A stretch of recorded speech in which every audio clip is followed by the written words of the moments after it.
Good morning, students. I hope all of you are fine. So, let's start our next exercise. Inverse of a square matrix. देखो हमने पहले square matrix पढ़ा ही है कि ऐसे कोई भी मैट्रिक्स जिसके रो और कॉलम सेम हो उसे हम क्या बोलते हैं, स्क्वायर मैट्रिक्स बोलते हैं। तो अभी हमें उसी स्क्वायर मैट्रिक्स का इन्वर्स फाइंड आउट करना है। इन्वर्स देखो हम क्या करते हैं कि जब हम किसी भी चीज का कोई भी क्वांटिटी हो हमारे पास उसका हम रेसिप्रोकल वगैरह करते हैं। तो देखो रेसिप्रोकल वगैरह हम कर रहे हैं और फिर अगर हम उन दोनों क्वांटिटीज की सेम क्वांटिटीज की मल्टीप्लिकेशन कर दें तो हमारे पास हमेशा रिजल्ट क्या आता है, 1 आता है। जैसे अगर हम 2 की मल्टीप्लिकेशन करवाएं उसी के रेसिप्रोकल के साथ तो हमारे पास रिजल्ट क्या आएगा, 1।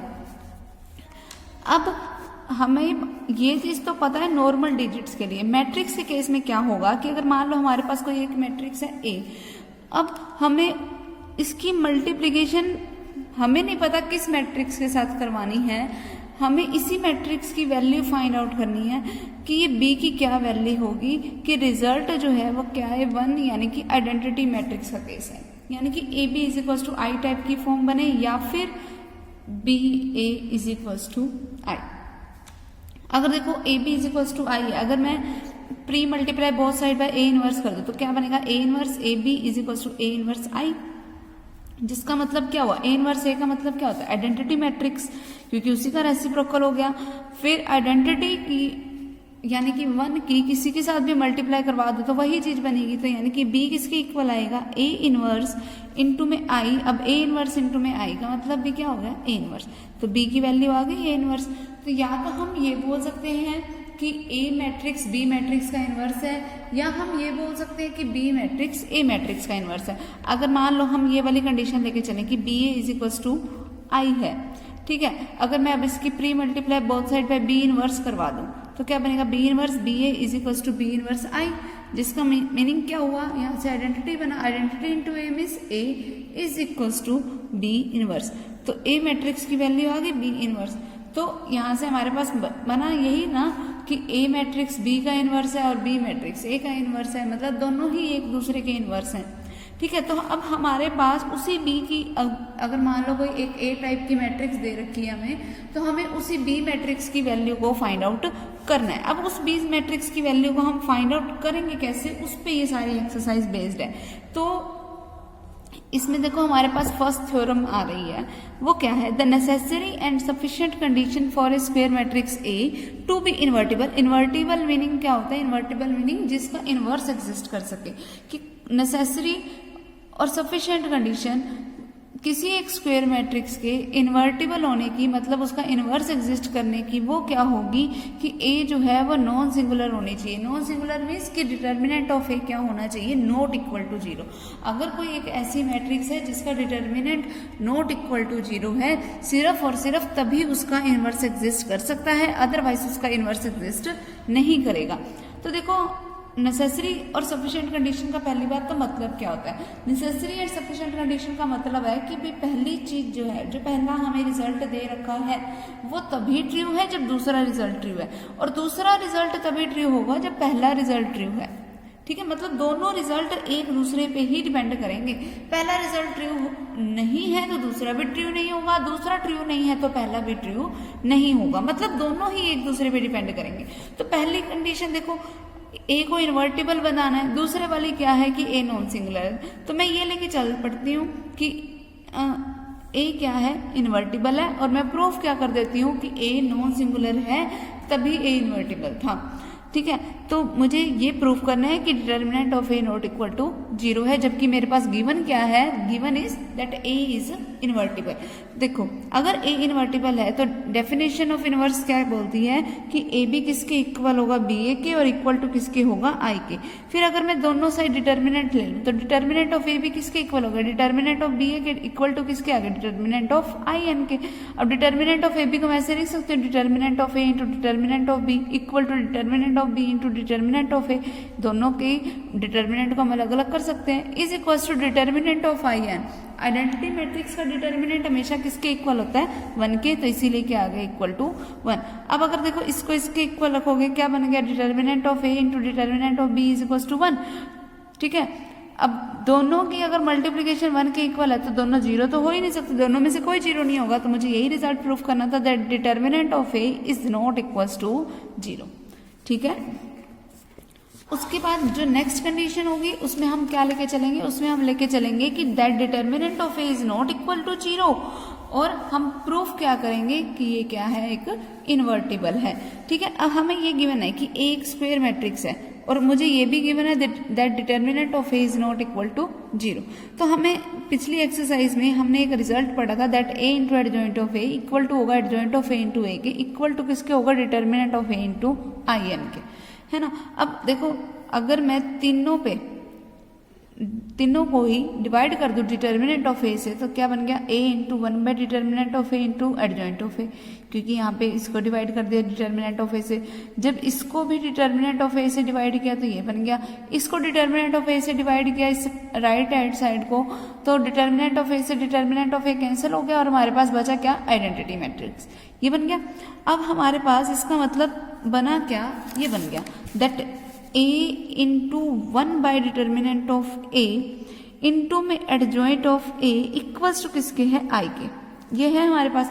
अगर मैं इसके बोथ साइड a इनवर्स से मल्टीप्लाई करवा दूं तो देखो, अब ऐसे प्री मल्टीप्लाई करवाई, a इनवर्स से प्री मीन्स जिसकी हम पहले मल्टीप्लाई करवाते हैं, क्योंकि a आगे की तरफ पड़ा था तो हमने प्री मल्टीप्लाई करवानी है, a पीछे की तरफ पड़ा होता तो हम पीछे से मल्टीप्लाई करवाते हैं। अब a इनवर्स इंटू a क्या होता है, आइडेंटिटी, आइडेंटिटी की किसी के साथ मर्जी मल्टीप्लीकेशन करा लो तो वही चीज बनती है, तो मतलब यही बनेगा 1 by determinant of a into में adjoint of a equals to क्या आ गया, a इनवर्स इंटू आई, जिसका मीनिंग क्या हुआ, a इनवर्स। तो यहाँ से हमारे पास a इनवर्स की वैल्यू आ गई और ये फॉर्मूला क्रिएट हो गया हमारे पास, कैसे, adjoint of a by determinant of a। तो इसका मतलब ये है कि अगर मेरे पास कभी भी कोई भी मैट्रिक्स ए टाइप की दे रखी हो, अगर मुझे उसका इनवर्स फाइंड आउट करने को बोल दिया तो वो हम फाइंड आउट कैसे करेंगे कि सबसे पहले हम डिटर्मिनेंट ऑफ ए चेक करें, अगर determinant of A not equal to zero है तभी उसका इनवर्स एग्जिस्ट करेगा, अगर इक्वल टू जीरो आ गया तो हम सबको वहीं खत्म कर देंगे कि इसका इनवर्स एग्जिस्ट नहीं करता। ठीक है, और फिर उसके बाद हम क्या करेंगे, एडजॉइंट ऑफ ए निकालेंगे, जो एडजॉइंट ऑफ ए की मैट्रिक्स बनेगी उसकी scalar quantity 1 by determinant of A से मल्टीप्लाई कर दोगे, हमारे पास वैल्यू किसकी आ जाएगी, ए इनवर्स की।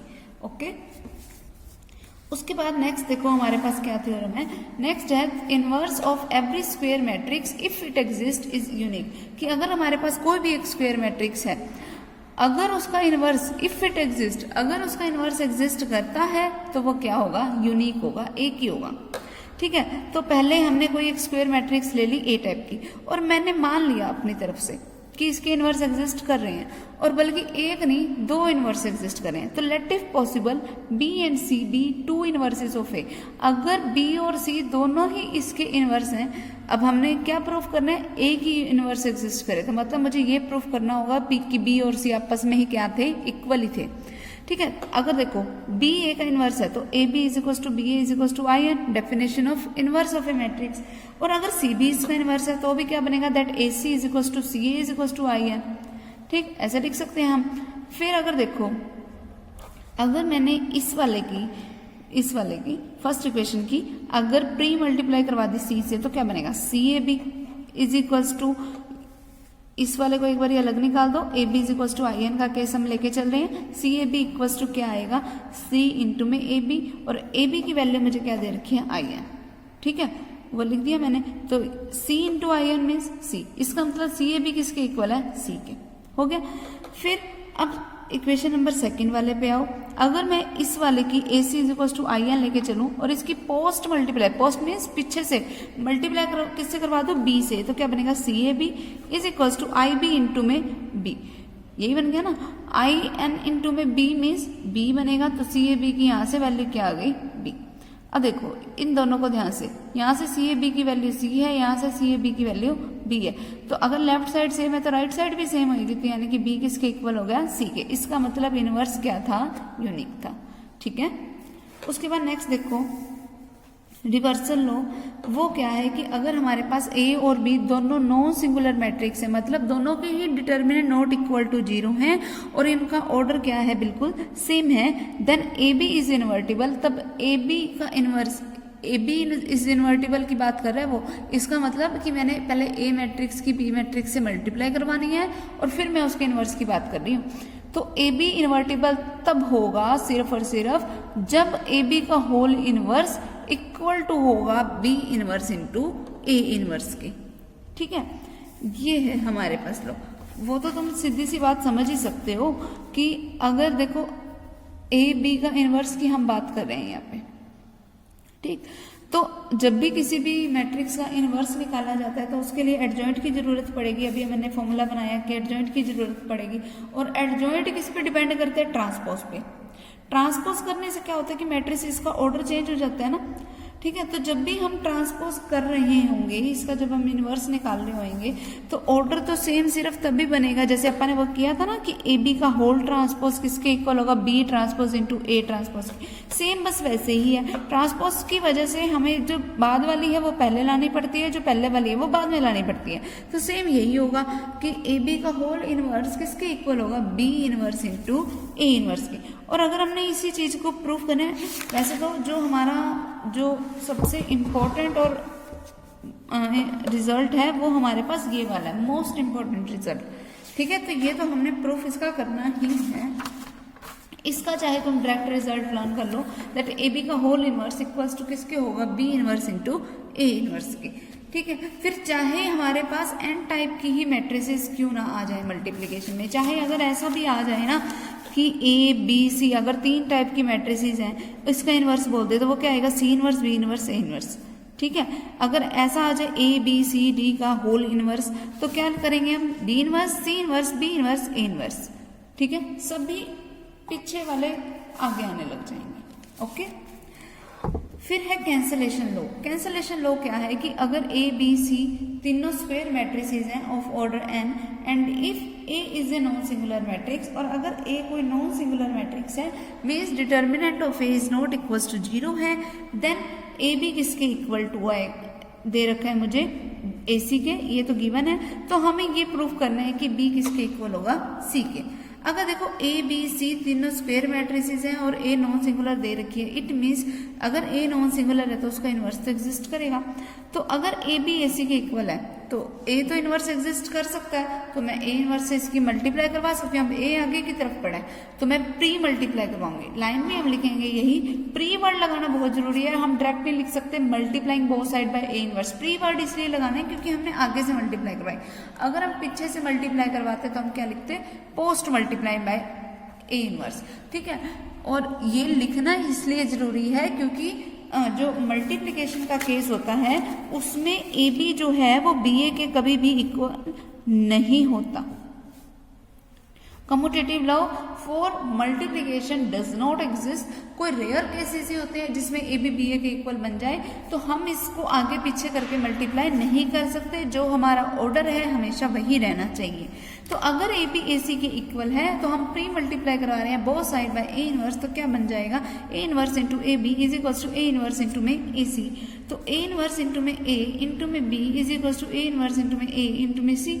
ठीक है, एसोसिएटिव लॉ लगा दिया हमने। फिर ए इनवर्स इंटू ए किसके इक्वल है? आइडेंटिटी की। Identity into B is equal to identity into C. Identity into B का मतलब क्या आ गया? बी। आइडेंटिटी इंटू सी का मतलब सी। तो यहाँ से आ गया ना मेरे पास बी इज इक्वल टू सी। फिर सेम उसी तरीके से सेकंड पॉइंट क्या है? बी ए सी ए के इक्वल है तो मुझे बी सी के इक्वल प्रूव करना है। अब बस इस वाले में क्या करना है? मुझे post multiply by A inverse करना है, बाकी सेम है। ओके, उसके बाद नेक्स्ट देखो, नेक्स्ट थ्योरम क्या है? That if A is an invertible matrix, अगर ए कोई इन्वर्टिबल मैट्रिक्स है मतलब ए का इन्वर्स एग्जिस्ट कर रहा है, देन ए ट्रांसपोज का इन्वर्स जो होगा वो इक्वल टू होगा ए इन्वर्स के ट्रांसपोज के। अगर देखो ए इन्वर्टिबल है तो इसका सीधा सीधा मीनिंग यही है कि determinant of A not equal to 0 है, तभी एग्जिस्ट करा होगा क्योंकि दोनों ही रिजल्ट एक दूसरे पे डिपेंड करते हैं। अगर determinant of A is not equal to 0 है तो अगर मैं उसी का ट्रांसपोज लूँ तो वो भी तो नॉट इक्वल टू 0 आएगा, क्योंकि ट्रांसपोज में क्या होता है कि सिर्फ हम रो को कॉलम में चेंज कर रहे हैं, कॉलम को रो में चेंज कर रहे हैं। हमारे पास मैट्रिक्स तो एलिमेंट्स तो वही की वही रहते हैं ना, और डिटर्मिनेंट निकालने के लिए तो वैसे भी हम किसी भी रो या किसी भी कॉलम से एक्सपेंड कर सकते हैं। ठीक है, तो हमारे पास वैल्यू तो वही की वही रहेगी चाहे हम ट्रांसपोज भी ले लें, और वो वैल्यू भी क्या है? नॉन जीरो है। ठीक है, फिर इसका मतलब ए इनवर्स तो एग्जिस्ट करता ही है, ए ट्रांसपोज का इनवर्स भी एग्जिस्ट करता है, क्योंकि डिटर्मिनेंट ऑफ ए ट्रांसपोज भी क्या था, नॉट इक्वल टू 0 था। अब देखो हमारे पास डेफिनेशन कहती है that A into A inverse equals to A inverse into A into में आई एन के। अगर इसकी मैं बोथ साइड क्या ले लूँ, ट्रांसपोज ले लूँ, तो क्या बन गया, ए इंटू ए इनवर्स का होल ट्रांसपोज, फिर यहाँ से क्या बना, ए इनवर्स इंटू ए का होल ट्रांसपोज, यहाँ से क्या बना, आइडेंटिटी का ट्रांसपोज। तो देखो हमारे पास एक रिजल्ट होता है दैट ए बी का होल ट्रांसपोज किसके इक्वल होगा, B transpose into A transpose के, मतलब पीछे वाली मैट्रिक्स आगे हो जाएगी, आगे वाली पीछे चल जाएगी। तो यहाँ से क्या बना, ए इनवर्स का ट्रांसपोज इंटू में ए ट्रांसपोज इक्वल्स टू क्या आया, ए का ट्रांसपोज ए इनवर्स का ट्रांसपोज, पीछे ए था तो ए आगे आ गया, ए इनवर्स आगे था तो पीछे चला गया, इज इक्वल्स टू आइडेंटिटी का ट्रांसपोज करके देख लो, वही मैट्रिक्स आइडेंटिटी बन जाएगी। तो यहाँ इक्वल्स टू में क्या आ गया, आइडेंटिटी। तो अब देखो ध्यान से, यही जो है हमारे पास डेफिनेशन है किस चीज की, कि देखो यहाँ से हमारे पास हम किस रिजल्ट पे पहुंचे हैं, वो ये कि ए ट्रांसपोज का जो इनवर्स है, देखो यहाँ पे हमारे पास ये रिजल्ट है ना, ए इनवर्स का होल ट्रांसपोज इनटू में ए ट्रांसपोज इक्वल्स टू है आइडेंटिटी के, ऐसा ही कुछ चल रहा है, ठीक है। और इधर से इक्वल्स टू में दे रखा है हमारे पास, वो क्या है, ए ट्रांसपोज इनटू में ए इनवर्स का होल ट्रांसपोज, ऐसा है, ठीक है। अगर इन दोनों को हम लेके चलें तो हमारे पास, अगर मान लो मैं इसकी पोस्ट मल्टीप्लाई करवा दूं बाय ए ट्रांसपोज के इनवर्स से, तो क्या बन गया, ए इनवर्स का होल ट्रांसपोज इनटू में ए ट्रांसपोज, और मैं इसकी पोस्ट मल्टीप्लाई करवा रही हूं ए ट्रांसपोज के इनवर्स से, ठीक है, आइडेंटिटी इंटू ए ट्रांसपोज का इनवर्स। पहले मैं ये दो चीजें लेके चल रही हूँ, फिर ए इनवर्स का ट्रांसपोज, अब ये कोई मैट्रिक्स है और ये साथ में उसी का इनवर्स पड़ा, तो यहाँ तो आइडेंटिटी बन गया, इक्वल्स टू क्या आएगा, अब आइडेंटिटी की किसी मर्जी के साथ मल्टीप्लाई करा लो, आएगी तो वही चीज ही। यही रिजल्ट मुझे प्रूफ करना था, क्या कि अगर मैं किसी मैट्रिक्स का इनवर्स लूँ और फिर उसका ट्रांसपोज करूँ, वो इक्वल टू आएगा कि पहले मैं उसका ट्रांसपोज ले लूँ और फिर उसका क्या निकाल लूँ, इनवर्स, ठीक है। नेक्स्ट देखो क्या है हमारे पास, अगर ए कोई, if A is a non singular matrix, तो मतलब determinant of A is not equal to 0, तो ए इनवर्स एग्जिस्ट करेगा। तो नेक्स्ट अब हमें प्रूफ क्या करना है, then A inverse is equal to determinant of A का इनवर्स। तो वो देखो कैसे बनेगा, देखो हमें डेफिनेशन पता है that A into A inverse किसके इक्वल होगा, आई के। अगर मैं बहुत सारे डिटर्मिनेंट अप्लाई कर दूं तो ऐसा कुछ बन जाएगा। तो डिटर्मिनेंट ऑफ ए भी किसके इक्वल होता है, determinant of A into determinant of B के, डिटर्मिनेंट ऑफ आई किसके इक्वल होता है, 1 के। तो मैं इनको सेपरेट करके लिख सकती हूँ, is equal to determinant of I का मतलब 1। अब ये चीज इधर डिवाइड में आ सकती है, तो that determinant of A inverse is equal to 1 by determinant of A, जिसका मतलब क्या हुआ, डिटर्मिनेंट ऑफ ए का होल इनवर्स। और यही रिजल्ट हमें प्रूफ करना था। ओके, नेक्स्ट है हमारे पास that inverse of A invertible symmetric matrix, inverse of an invertible symmetric matrix is a symmetric matrix. कि किसी अगर मेरे पास सिमेट्रिक मैट्रिक्स का मैं इनवर्स ले लूं तो वो भी क्या होगा, सिमेट्रिक ही होगा। देखो कैसे बनेगी ये बात, देखो inverse of an invertible symmetric matrix, तो पहले तो इनवर्स किसका, इन्वर्टिबल सिमेट्रिक मैट्रिक्स का, वो उसी के ही इक्वल आएगा। देखो अगर मुझे एक कोई मैट्रिक्स लेके चल रही है जो सिमेट्रिक है, तो मतलब ए ट्रांसपोज ए के इक्वल होगा, ठीक है। अब इनवर्स की बात करनी है उसकी, तो देखो इन्वर्टिबल बोला उसने, मतलब ए इनवर्स तो एग्जिस्ट करता ही है, तो क्या बनेगा, A into A inverse is equals to I N is equals to A inverse into में ए। डेफिनेशन यही कहती है। फिर अगर मैं इसके बहुत सारे ट्रांसपोज अप्लाई कर दूं तीनों जगह पे, तो क्या बनेगा, ट्रांसपोज क्या करेगा, आगे वाले को पीछे कर देगा और पीछे वाले को आगे। तो क्या बन गया, ए इनवर्स का transpose into A transpose is equals to identity is equals to A transpose into A inverse का ट्रांसपोज। तो यहाँ से देखो क्या बन गया हमारे पास, अब ए मुझे कोई सिमेट्रिक दे रखी थी, तो मैं यहाँ मैं ए ट्रांसपोज की जगह ए कर सकती हूँ, यहाँ पर भी मैं ए ट्रांसपोज की जगह ए कर सकती हूँ, कर दिया हमने। अब हमने पिछले वाले में ये चीज पढ़ी थी कि ए इनवर्स का ट्रांसपोज इक्वल्स टू किसके होते हैं, ए ट्रांसपोज के इनवर्स के ही ना, यही होता है। तो मतलब हमारे पास यही रिजल्ट बन गया दैट, देखो अगर ऐसे नहीं समझ आ रहा तो ऐसे समझो इसको, ए इनवर्स का ट्रांसपोज इनटू में ए किसके इक्वल है, आइडेंटिटी के, ठीक है। हमें क्या प्रूफ करना है, that inverse of an invertible symmetric matrix is symmetric, मतलब इसको सिमेट्रिक प्रूफ करना है ना। ये चीज़ है। अगर मैं इसके बहुत सारे ए इनवर्स से मल्टीप्लाई कर दूं तो मतलब क्या बन गया, ए इनवर्स ट्रांसपोज इंटू में A inverse is equal to I into A inverse. तो इसका मतलब क्या हुआ, आइडेंटिटी, मतलब ए इनवर्स का ट्रांसपोज इक्वल्स टू किसके होगा, ए इनवर्स के। तो देखो अब एक इन्वर्टिबल मैट्रिक्स भी सिमेट्रिक बन गई ना। सिमेट्रिक की डेफिनेशन क्या कहती है कि ए ट्रांसपोज ए के इक्वल है। तो इसी चीज का ट्रांसपोज इसी चीज के इक्वल आ गया ना। तो अगर कोई एक मैट्रिक्स सिमेट्रिक दे रखी है ना, तो उसका जो इनवर्स होगा वो भी हमेशा क्या होगा, सिमेट्रिक ही होगा।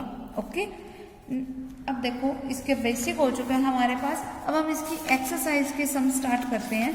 तो इसकी एक्सरसाइज के सम करने के लिए ऑर्डर हमें जो पिछले चैप्टर में हमने पढ़ा था वो अच्छे से ध्यान रहना चाहिए। अगर ऑर्डर ढंग से ध्यान नहीं है तो एक्सरसाइज करने में बहुत ज़्यादा दिक्कत आएगी। ठीक है, तो ऑर्डर पे भी ध्यान देना और जैसे हम एडजॉइंट वगैरह निकालते हैं उस पर भी अच्छे से फोकस करना। देखो सबसे पहली चीज़ जो हमें दे रखी है वो क्या है, find the inverse of the flowing matrixes, कि जो भी मैट्रिक्स है हम उसका मुझे इन्वर्स निकालना है। अब देखो पहले जो फॉर्म दे रखी है वो क्या है, ए बी सी डी। इसका अगर मुझे इन्वर्स निकालना है, अब देखो किसी मैट्रिक्स का इन्वर्स तो तब एग्जिस्ट करेगा जब determinant of A not equal to 0 है। तो पहले तो मैं डिटर्मिनेंट ऑफ ए निकाल लूँ। डिटर्मिनेंट ऑफ ए कैसे निकालेंगे, इन दोनों की मल्टीप्लीकेशन माइनस इन दोनों की मल्टीप्लीकेशन, मतलब A D minus B C. Determinant of A ये हो गया। अब देखो मुझे क्या पता ये 0 है या नहीं है, ये तो सारी ऐसे वैल्यूज हैं। तो मुझे इसके साथ एक कंडीशन दे रखी है, वो ये है that A D is not equal to B C. अगर ए डी बी सी के इक्वल नहीं है तो इसका मतलब A D minus B C भी नॉट इक्वल टू 0 है। इसका मतलब determinant of A not equal to 0 है। अगर determinant of A not equal to 0 है, इसका मतलब ये है कि उसका इन्वर्स एग्जिस्ट कर गया। इन्वर्स एग्जिस्ट करता है तो डिटर्मिनेंट ऑफ ए की तो वैल्यू मेरे पास आ ही चुकी है। इन्वर्स कैसे निकालते हैं, adjoint of A by determinant of A करके। तो पहले तो हम एडजॉइंट ऑफ ए निकाल लें। एडजॉइंट ऑफ ए निकालने के लिए मुझे क्या निकालने की जरूरत पड़ेगी, कोफैक्टर की। तो हम कोफैक्टर निकालना शुरू करते हैं। देखो C11 की वैल्यू क्या आएगी, C11 का मतलब क्या हुआ, -1 raise to the power 1 + 1 into में जिस एलिमेंट की बात करें उस रो को छोड़ा, उस कॉलम को छोड़ा, बचा क्या, डी। तो रिजल्ट क्या आ गया, डी। फिर C12 निकालो। C12 का मीनिंग क्या हुआ, -1 raise to the power 1 + 2। First row second column क्या वैल्यू बनी, C। अब -1 की पावर 3 यानी कि नेगेटिव इंटू में पड़ा C, तो क्या आ गया -C। तो यहाँ पर वैल्यूज पुट करते जाओ बस, D फिर -C। सेम ऐसे ही निकालोगे, इसकी आएगी माइनस का B, इसकी आएगी A। और फिर उसका एडजॉइंट जब भी निकालते हैं कोफैक्टर्स का हम क्या करते हैं, ट्रांसपोज करते हैं। तो हमारे पास एडजॉइंट ऑफ ए क्या आ गया, देखो इसका ट्रांसपोज करो, D -C -B और यहाँ पर क्या आ गया, A। ट्रांसपोज में यही होता है ना, रो वाले को कॉलम में लिख दो, कॉलम वाले को रो में लिख दो। ये एडजॉइंट ऑफ ए आ गया। तो अब ए इनवर्स क्या होता है, adjoint of A divided by में डिटर्मिनेंट ऑफ ए। तो क्या बनेगा, 1 by determinant of A. Determinant of A मेरे पास क्या आया, A D minus B C. Into में क्या आएगा, एडजॉइंट ऑफ ए जिसकी वैल्यू क्या है, D minus B minus C and A. ठीक है, ये क्या होगा, इस मैट्रिक्स का इनवर्स। ठीक, कर सकते हैं, क्लियर। सेम सेकेंड सम देखो, ए कोई मैट्रिक्स दे रखी है, show that A inverse is equals to 1/19 times of A. मतलब एडजॉइंट ऑफ ए की जो वैल्यू बनेगी, सीधी सी बात है, वो ए ही बन रही होती है। वैसे अगर तुम्हें ज़्यादा समझने में दिक्कत आए तो तुम लेफ्ट साइड ले लो, अपना ए इनवर्स निकालो, राइट साइड लो। राइट साइड में क्या करना है, ए की 1/19 से मल्टीप्लाई करनी है, सिंपल, बस। ठीक है, सेम ऐसे ही सेकेंड का सेकेंड पार्ट है। नेक्स्ट देखो, अब हम 3/3 ऑर्डर में हम इनवर्स फाइंड आउट कर लेते हैं। 3/3 ऑर्डर में देखो हम इनवर्स कैसे फाइंड आउट करेंगे। फर्स्ट सम देखिए हमारा क्या है, कोई एक ए मैट्रिक्स ले ली मैंने। ए मैट्रिक्स क्या है मेरे पास, 1 0 0 0 0 cos alpha sine alpha and then minus का कोस ऑफ अल्फा। ये है हमारे पास कोई ए। अब देखो मुझे इसका इनवर्स फाइंड आउट करना है। देखो इनवर्स कैसे निकलेगा, सबसे पहले मैं डिटर्मिनेंट ऑफ ए चेक कर लूँ। तो देखो डिटर्मिनेंट ऑफ ए किसके इक्वल आएगा। डिटर्मिनेंट ऑफ ए निकालने के लिए मान लो मैंने इसको फर्स्ट रो से एक्सपेंड कर दिया, देखो हम हमेशा डिटर्मिनेंट निकालने के लिए उस रो से या कॉलम से एक्सपेंड करें जहाँ पे ज़्यादा से ज़्यादा जीरो हो, तो हमारी कैलकुलेशन बहुत शॉर्ट हो जाएगी।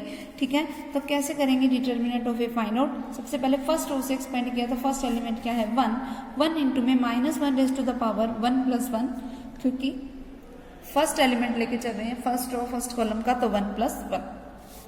फिर इस रो को छोड़ा, इस कॉलम को छोड़ा, इन दोनों की मल्टीप्लिकेशन माइनस इन दोनों की मल्टीप्लिकेशन। अब कोस अल्फा की माइनस कोस अल्फा से मल्टीप्लिकेशन कराओगे, माइनस का कोस स्क्वायर अल्फा, माइनस में क्या आएगा sine alpha into sine alpha means sign square alpha. ठीक है, फिर माइनस में आएगा ये जीरो वाला एलिमेंट। अब जीरो के इंटू में कुछ मर्जी आता जाए, रिजल्ट तो जीरो ही आएगा। फिर प्लस में थर्ड वाला एलिमेंट वो भी जीरो है तो जीरो।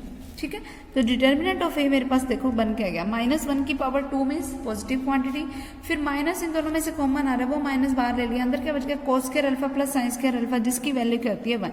तो डिटर्मिनेंट ऑफ ए की वैल्यू आ गई -1, यानी कि नॉट इक्वल टू 0 आ गई। इसका मतलब इनवर्स एग्जिस्ट करेगा। तो लिखनी भी होती है लाइनिंग प्रॉपरली।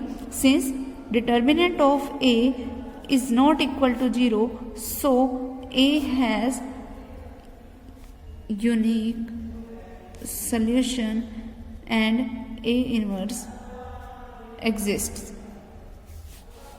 ठीक है, इस तरीके से हम लिखेंगे इसको। अब एडजॉइंट ऑफ ए निकालिए। एडजॉइंट ऑफ ए निकालने का हमें तरीका पता है, जितने इसमें एलिमेंट्स हैं उतने ही एडजॉइंट ऑफ ए में एलिमेंट्स होंगे। तो पहले तो हम C11 निकालेंगे। C11 का मीनिंग क्या है, इस रो को छोड़ो, इस कॉलम को छोड़ो, इन दोनों की मल्टीप्लिकेशन माइनस इन दोनों की मल्टीप्लिकेशन मीन्स माइनस का कोस स्क्वायर अल्फा माइनस का sine square alpha minus common आ रहा है, तो क्या रिजल्ट बच गया cos square alpha plus sine square alpha की वैल्यू 1, -1 बन गया। C12 निकालिए। C12 निकालने के लिए इस रो को छोड़ा, इस कॉलम को छोड़ा, पीछे ये बचे 4 एलिमेंट जो कि क्या है हमारे पास -1 raise to the power 1 + 2 0 0 sine alpha minus cos alpha.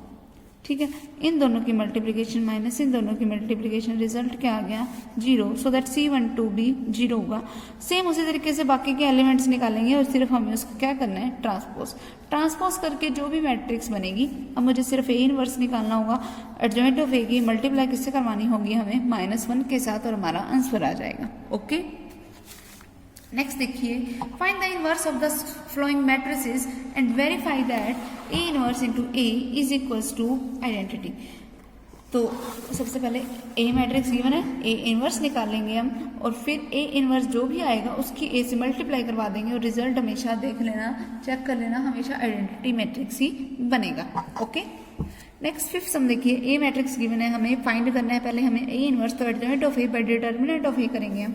फिर हमें बस ये शो करके बताना है that A inverse is equals to A square. Left side हमारे पास निकाल ही चुके हैं हम, राइट साइड क्या है ए स्क्वायर, जिसका मतलब क्या हुआ ए इंटू ए करेंगे हम। ओके, सिक्स सम देखो, ए मैट्रिक्स गिवन है, शो दैट एंड एक चीज हमें गिवन है that A B equal to है बी ए के इक्वल टू है आई के, then find the value of B. अब देखो इसको कैसे करोगे, अगर देखो ए बी और बी ए आपस में इक्वल दे रखे हैं और इक्वल टू दे रखे हैं आई के, तो मैं ऐसा लिख सकती हूँ that A B is equal to I.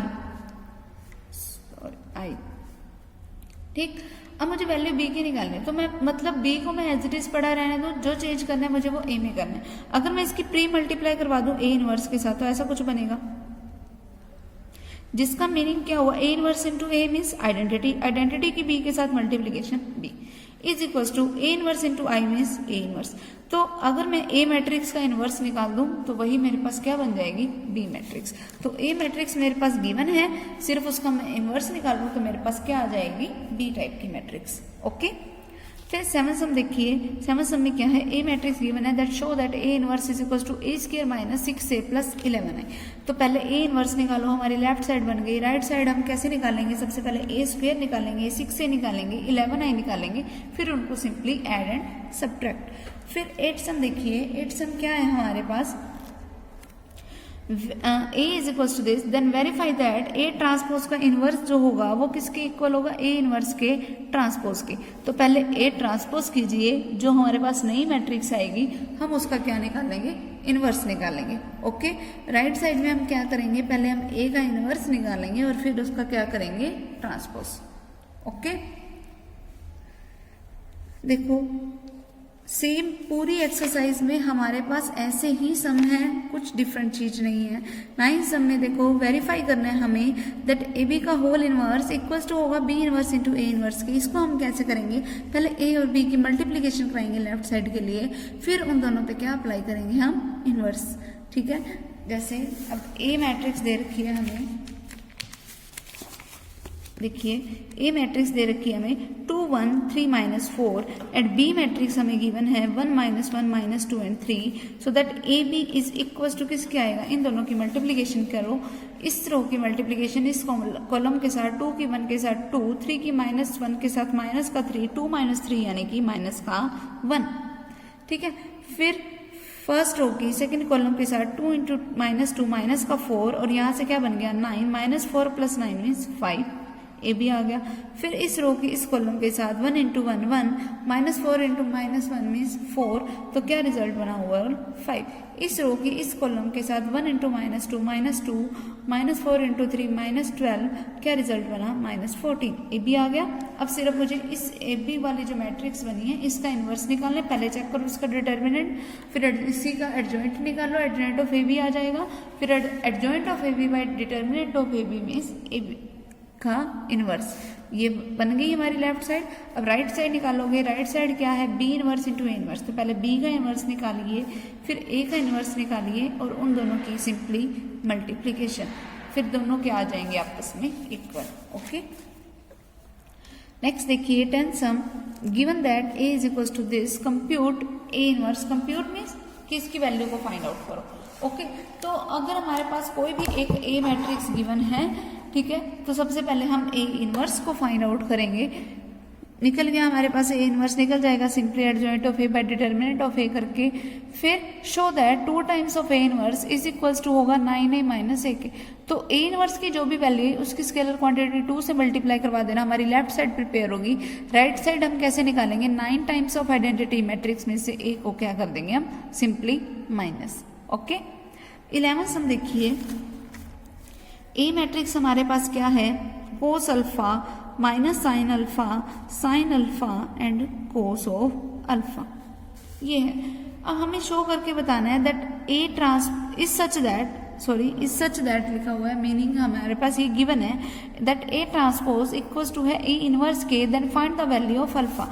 अगर ए ट्रांसपोज ए इनवर्स के गिवन है तो ए ट्रांसपोज निकालो पहले। ए ट्रांसपोज क्या होगा, रो को कॉलम में चेंज करो एंड कॉलम को रो में, तो ये बन गया हमारे पास ए ट्रांसपोज। अब ए ट्रांसपोज इक्वल्स टू हमें किसके दे रखा है, ए इनवर्स के, तो हम ए इनवर्स निकालें। ए इनवर्स हम कैसे निकालेंगे, सबसे पहले डिटर्मिनेंट ऑफ ए चेक कर लो। डिटर्मिनेंट ऑफ ए क्या बनता है, देखो इन दोनों की मल्टीप्लीकेशन माइनस इन दोनों की मल्टीप्लीकेशन, मतलब कोस square alpha plus sine square alpha, जिसकी वैल्यू क्या हो गई 1। तो ये नॉट इक्वल टू 0 है, मतलब ए इनवर्स एग्जिस्ट करता है। अब एडजॉइंट ऑफ ए निकालिए।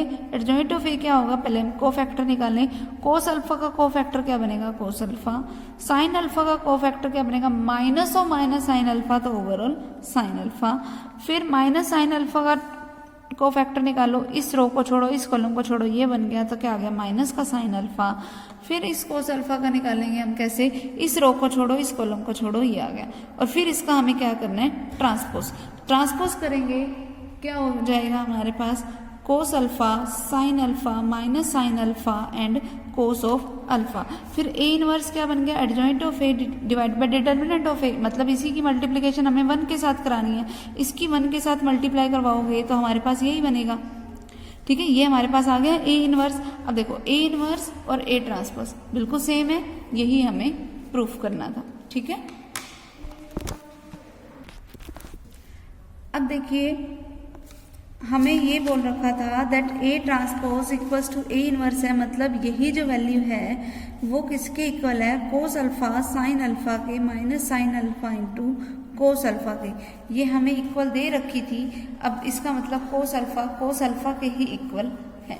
ठीक है, अब देखिए नेक्स्ट सम क्या है हमारे पास, ए दे रखी है हमें मैट्रिक्स जो सेटिस्फाई कर रही है इस इक्वेशन को, means A square plus 4a minus 42i। अपने आप से हम जब भी मैट्रिक्स की बात करेंगे कांस्टेंट क्वांटिटी यानी कि स्केलर क्वांटिटी के साथ हम अपने आप से आइडेंटिटी मैट्रिक्स साथ में लगा देंगे। ठीक है, ये इस इक्वेशन को सेटिस्फाई कर रही है, तो अब इसमें हमें बोला है then find the value of A inverse, तो हमें ए इनवर्स की वैल्यू फाइंड आउट करनी है। जब भी ऐसा सम आ जाए हमें करना क्या है, देखो A square plus 4a minus 42i equals to 0 है। अब हमें ए इनवर्स निकालना है, तो हर जगह ए इनवर्स से मल्टीप्लाई कर दो। ए इनवर्स से मल्टीप्लाई करी तो क्या बनेगा, 4a inverse a minus 42a inverse i is equals to 0। ये बन गया, क्योंकि 0 की किसी के साथ भी मल्टीप्लाई करा होएगी, ए इनवर्स की मल्टीप्लीकेशन इसके साथ भी, लेकिन 0 की जिसके साथ मर्जी मल्टीप्लीकेशन कराएगा आएगा तो 0 ही। अब ए स्क्वायर का मतलब क्या होगा, a इंटू ए। अब इसका मतलब क्या होगा, आइडेंटिटी, ठीक है। तो क्या बन गया, ओनली ए। अब a प्लस यहाँ से क्या बन गया 4i माइनस में 42a इनवर्स, ठीक है, इज इक्वल्स टू 0। अब ये उधर जाके क्या हो गया, प्लस का, तो क्या बन गया a plus 4i is equals to 42a inverse. इसका मतलब a इनवर्स किसके इक्वल आ गया, ये 42 इधर आके डिवाइड में 1/42 times of a plus 4i, ठीक है। ए इनवर्स की ये वैल्यू आ गई। तो अब इसने देखो मुझे बोल रखा है, सीधा दे ही रखा है, शो दैट ये इसको सेटिस्फाई करता है। पहले हम शो करके बताएंगे कि अगर मैं यहाँ पे ए square plus 4a minus 42i करूँ तो रिजल्ट किसके इक्वल आएगा, 0 के इक्वल आएगा। पहले तो मैं ये शो करके बताऊंगी, फिर हैंस फाइंड बोला था ना, हैंस का मतलब क्या होता है कि इसी रिजल्ट की हेल्प से हमें ए इनवर्स निकालना था, तो हम सीधा ए में 4i को ऐड कर देंगे और फिर उसकी स्केलर मल्टीप्लीकेशन 1/42 से करवा देंगे, तो हमारे पास वैल्यू किसकी बन जाएगी, ए इनवर्स की। हमें कोई एडजॉइंट ऑफ ए और डिटर्मिनेंट ऑफ ए निकालने की भी जरूरत नहीं पड़ेगी। ओके, तो इस तरीके से ये 13 सम भी है हमारे पास। अब देखिए नेक्स्ट क्या है, देखो यहाँ 16 तक के सारे सम तो बिल्कुल सेम इसी तरीके से इसी मेथड से हमें करने हैं। Last sum of this exercise is find the matrix X such that x into में 3 2 1 minus 1 is equals to this. तो जब भी ऐसा वाला सम आ जाए, तो देखो एक तो तरीका हमने ऐसा सम के लिए पिछले एक्सरसाइज में पढ़ा था, सॉरी थर्ड चैप्टर में पढ़ा था 3.3 में, कि हम अपनी तरफ से x कोई मैट्रिक्स अज्यूम कर लेते थे, उन दोनों की मल्टीप्लीकेशन को हम इस मैट्रिक्स के इक्वल रख देते थे और फिर एलिमिनेशन मेथड लगाते थे।